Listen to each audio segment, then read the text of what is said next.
Hi guys, welcome back to the Desk Corner, or welcome if you're new here, and welcome to a new video. So I've gotten a couple of questions about the Staedtler Mars Lumograph Graphite set now that I've had it for a few weeks. And I just want to answer some of those questions and talk a little bit more about it and go into more depth. I did a first impressions type review a couple weeks ago that I will stick up above or in the description for you guys to watch if you're interested. But now I've worked on 2 drawings with the pencils, so I have a couple more thoughts on them, and I'm just going to talk about that in this video and give a little bit more thorough of a review, and then we're going to do a demonstration. So without further ado, let's go ahead and get into the video. Everybody's been telling me about the Staedtler Mars Lumograph Graphite Pencils. I've had these pencils for a few weeks now. I've done 2 drawings with them so far. So in this video I'm going to be doing a demonstration. I'm going to draw a realistic eye, which is something that I love to draw, and it's a perfect way to more clearly demonstrate these pencils to you guys. But first I'd like to answer a couple of questions. Some of them pertain to comparisons between this one, the Faber-Castell set, and my opinions on these pencils. For those of you guys who don't know what graphite set to buy, I don't think you can go wrong with either of these sets if you're kind of choosing between these two, but I think the easiest way to compare would be visually. So if you look at the Staedtler HB compared to the Faber-Castell, you can see that it looks softer and darker. And the Faber-Castell gets really light even when you're only talking about a 2H pencil. So remember, the Staedtler set goes up to 10H, and the Faber-Castell I think goes further than 2H. I only have up to 2H in hardness since I don't use that very often. But you can see how light even the HB pencil is, and then you can even see the comparison from the B pencil in the Staedtler set to the B pencil in the Faber-Castell. And then even when you get all the way up to 8B, the 8B is similar in darkness. However, in the Staedtler set it is softer. And I'm not saying the Faber-Castell 8B isn't soft, because it is and you can still blend it, but the Faber-Castell pencils tend to keep their point for a lot longer, and their lead, including the polychromos set, so if you're into colored pencils, you know that the polychromos are famous for having kind of a harder lead and staying sharp more often. Same with the Faber-Castell 9000, they stay sharp longer, even the 8B. Also, as I've mentioned before, the Staedtler set goes up to 12B, so that is a perk too, because the 12B, as you can see, is a lot darker than the Faber-Castell's 8B, and it is so soft that it's like using a crayon. Somebody else had told me before I bought these that the 12B is like using a crayon, and they are completely correct in that. However, the 12B is not as blendable as the lower grade pencils. I think starting from maybe 9B, these are a little bit harder to blend out. It's not an issue for me because the 12B is something I'd like to use for the very darkest areas only. So for those of you who are asking which one I recommend, I honestly don't think you can go wrong with either of these. If you kind of prefer your pencils to be on the harder side, so if you like your lead to be a little bit harder, you might like using the Faber-Castell more. And the Staedtler set is a little bit softer. As I said, that 12B, you'll be able to cover areas really quickly because it just glides onto the paper. I'm sure that the H range in the Staedtler set are a lot harder, and you can use those for detail work, line work, whatever.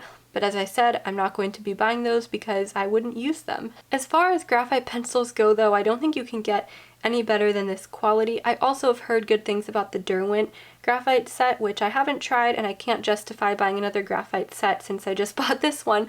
Maybe eventually I'll try that one out for you guys. But these two are both very high quality sets. I do have a full review of the Faber-Castell 9000, which I can link for you guys if you want to see a more full review on that one. Just look at that 12B, you guys. You can just see how it would just easily glide onto the paper. In fact, let me show you. Let me just show you.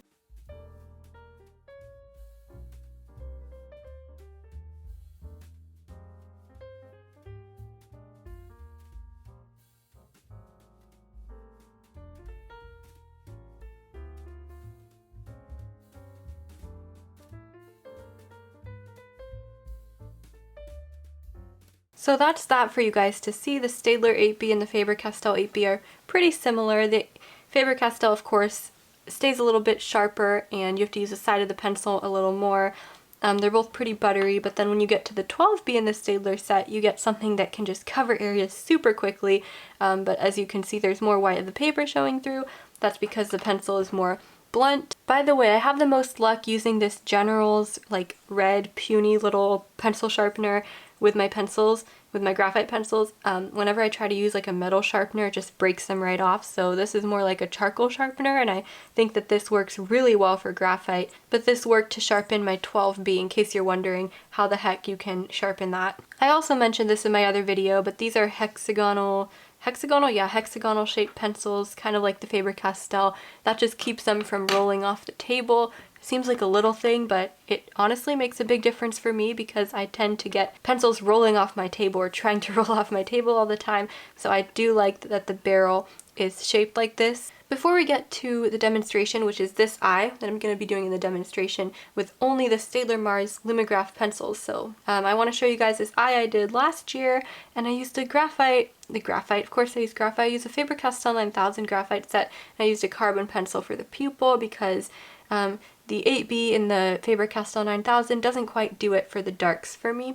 Sorry for the really creepy visual here of having 3 eyes, just ignore that whole thing, but I do want to compare. This is a drawing I did in 2019, and I think I used the Kimberly 9XXB carbon pencil. So this is like a really dark pencil that I used for the most part in this drawing, and I really like drawings like this. I like my contrast to be super high.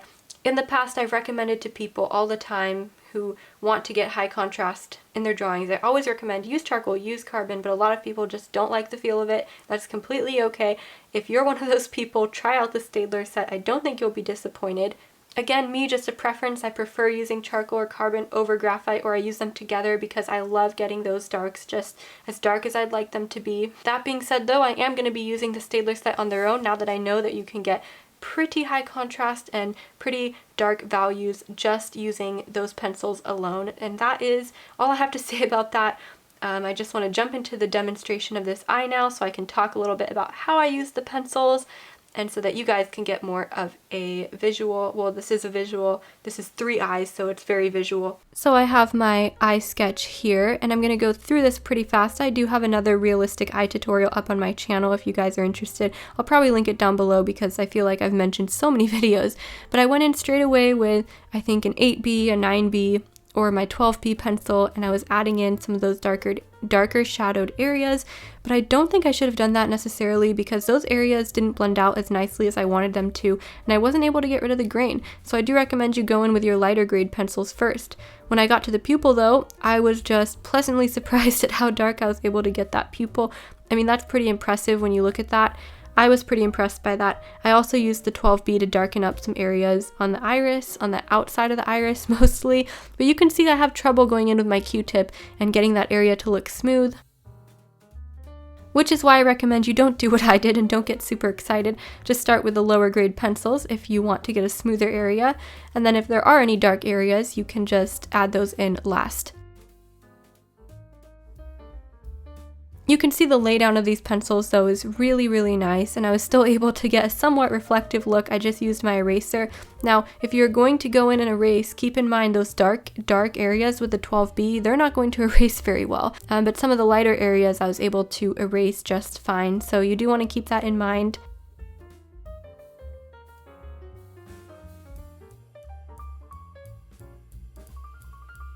And it looks like I'm just working on that for a while, trying to get that to look right, because I definitely went in too strong at the beginning there. Nevertheless, though, I was excited to just have such high contrast already in a graphite drawing.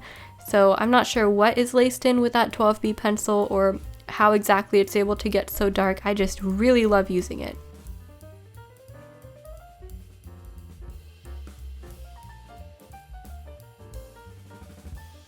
And then you can just build it up, like see how I'm just building it up to get rid of that grain, and you just get such dark areas. It's so, so nice.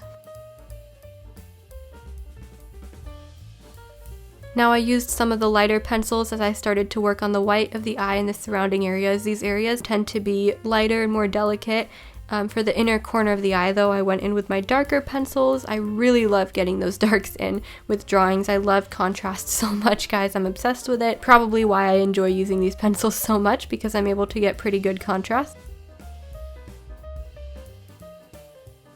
I wouldn't say that these are as buttery as the Faber-Castells. I know that's a weird thing to say, but if you've used the Faber-Castell 9000s, you know they have a buttery feel to them. I don't know if these have a buttery feel. They have more of like a crayon-y feel. I really like the feel of these too, though. I definitely do. They're softer core, I believe. Faber-Castell's harder core, and it just feels a little different going down, a little bit smoother almost, but a little bit harder to build up the dark values. So that's why I'm excited to use these together. I think they're going to work really nice together.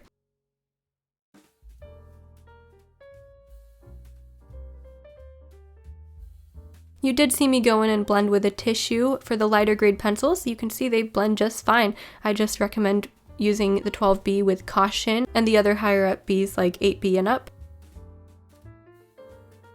And I pretty much just use the technique I normally use. Again, I already have a video doing a realistic eye tutorial where I go more into detail about how I create a realistic eye. So if you're interested in that, I'll link that. I just don't want to repeat that video here.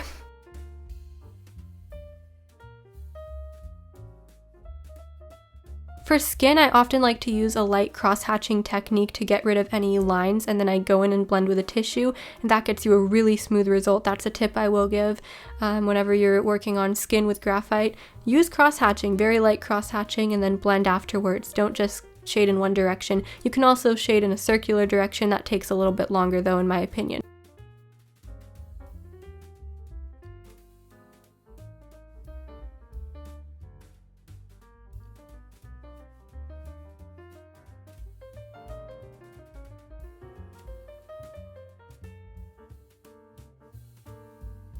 So with eyelashes, I always like to go in with my darkest pencil, but I did make the mistake of not sharpening my pencil enough before I went in and did the eyelashes here.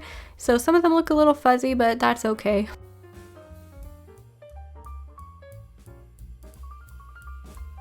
I do recommend though that you sharpen your pencil. See, I went back and sharpened it afterwards to make sure that the top lashes were a bit sharper than some of the bottom lashes turned out to be.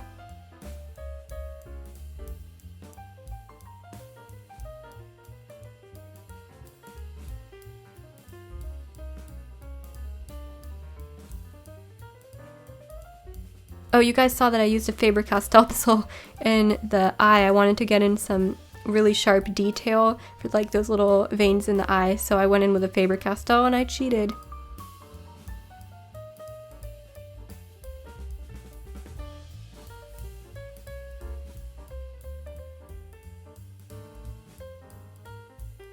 And then I'm just adding in some highlights like I always like to do. That helps to add to the contrast of it. And then I'm going to work on the eyebrow now. This was a very thick eyebrow, so I spent some time doing this, and I used the 12B mostly to make sure it was dark enough. There isn't really much to say about this portion of the video.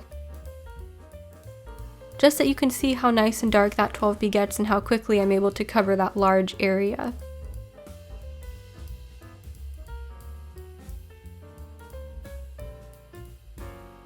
And there you go, guys. There's the final eye. That's about it for this video. I hope that you guys found it helpful. Leave a question or a comment in the comment section down below if you have anything to add to the conversation about these pencils. I'm glad I purchased the pencils. They were a worthwhile purchase, and thank you to all of you who recommended them to me. And just a reminder, if you're not subscribed yet to the channel and you enjoy these types of videos, definitely subscribe. And if you are subscribed and you want to see when I'm going to be posting more videos, which is once a week, go ahead and turn on the notification bell. And as always, thank you guys so much for watching, and I will see you in the next video. Bye guys!